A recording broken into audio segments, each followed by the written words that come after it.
Hi guys, today I'm making oxygen absorbers because I want to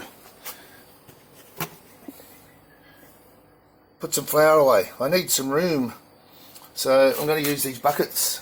I've had them here for quite some time and slowly filling them up. These are special buckets because the lids have this rubber seal around them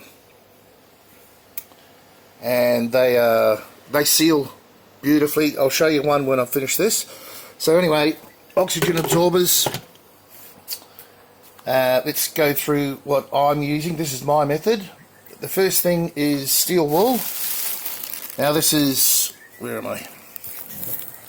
Quadruple zero extra fine. And I got myself a bunch of that some time ago. Salt. Just simple coffee filters. You don't have to use coffee filters. It's just that I don't drink coffee, but I had these for leftover from home brewing when I was filtering some stuff at some stage. Scales, just something to measure in, and I'm using a little bit of Glad wrap just in case they get a bit wet, and I don't want any dampness going onto the flour, so I'll just put this underneath the coffee filter once it's made. So I'm just going to grab a stapler, and I need a sprayer just to spray some water on it once they're made. So let's get on to making this and I'll take you through it. Right, so first I'm going to measure out about 7 grams of salt, and this is for 20 litres. So I don't know if you can see the scale, but trust me, I don't know how much 7 grams is. Not even a teaspoon. 8. Well, it's a big teaspoon. Yeah, there's 7. 6. I'll get it up to 7. It's a bit more than recommended, so I'm happy with that. Right, 7. Get an extra pinch.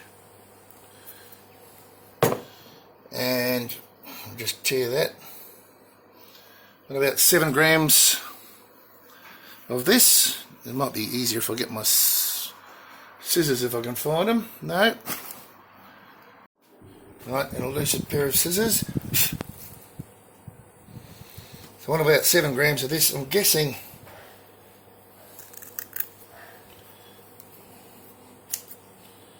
that's 5. Wasn't far off. Let's go about there. Just roughly. Look at that. 7, 8. That'll do. Now I'll get myself a coffee filter.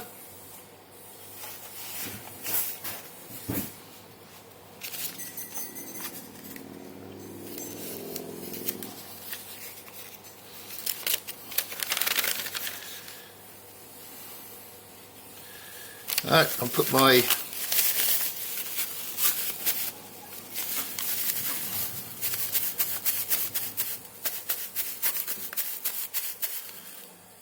put it in there like that, sprinkle the salt over.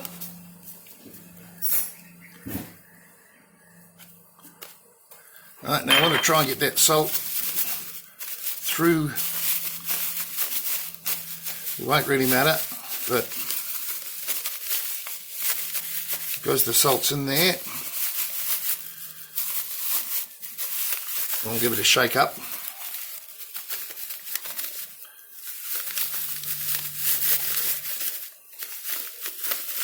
Righto.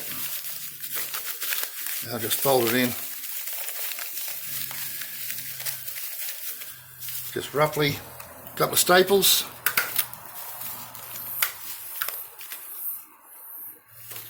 Actually, mucked up there. Forgot to wet it, doesn't matter.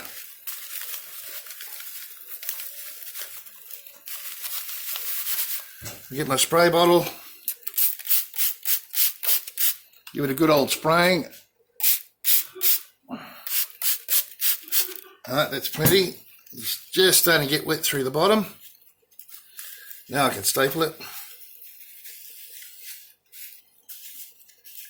Just really rough, and this does work. I've tested this before. I'll go on now, me stapler's playing up.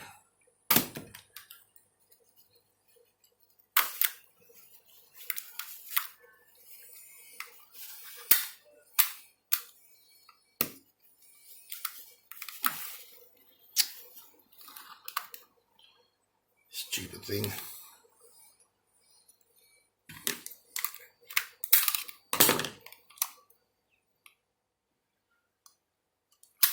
Going on with that.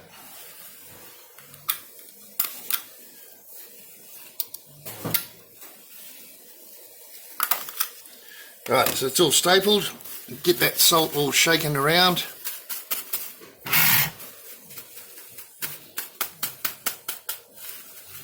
Into the dampness. Now I just get a little bit of plastic or something just to keep it. I don't want to seal it. Just a bit of plastic to surround it. And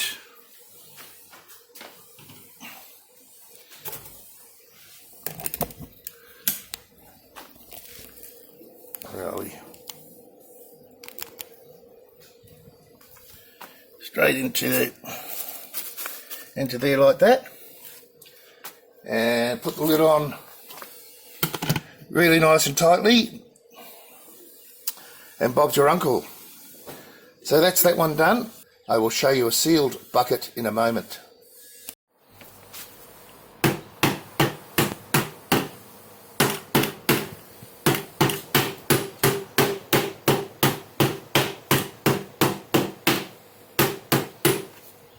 Alright, so here's one I've done before.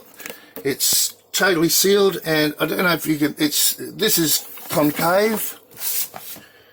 I don't know if I can get a shot of it. It's definitely sealed, beautiful. You can tell just by pressing on the top. Now the other thing about this is that these lids can be very, very difficult to get off. So we have a couple of tools here. They're cheap enough, and they just hook under the lid like this, and you can prise it up. So I'm not going to break the seal on that.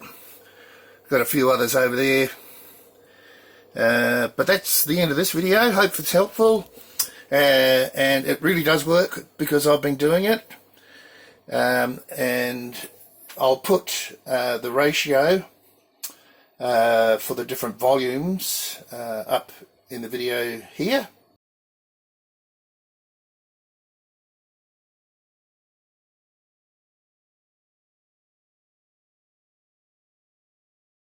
Oh, okay, but the ratios, the one I'm putting up says cc's. I've been using grams instead, which works fine, as the proof of the pudding's here. So cc's in lieu of grams works for me. So just use the ratios there, and you shouldn't have any problem whatsoever. If you're worried, just do a little test in a little bucket. In my understanding, these take probably 24 hours to seal properly. You suck all the oxygen out, and that's about it for this video, guys. I'll see you later. Bye.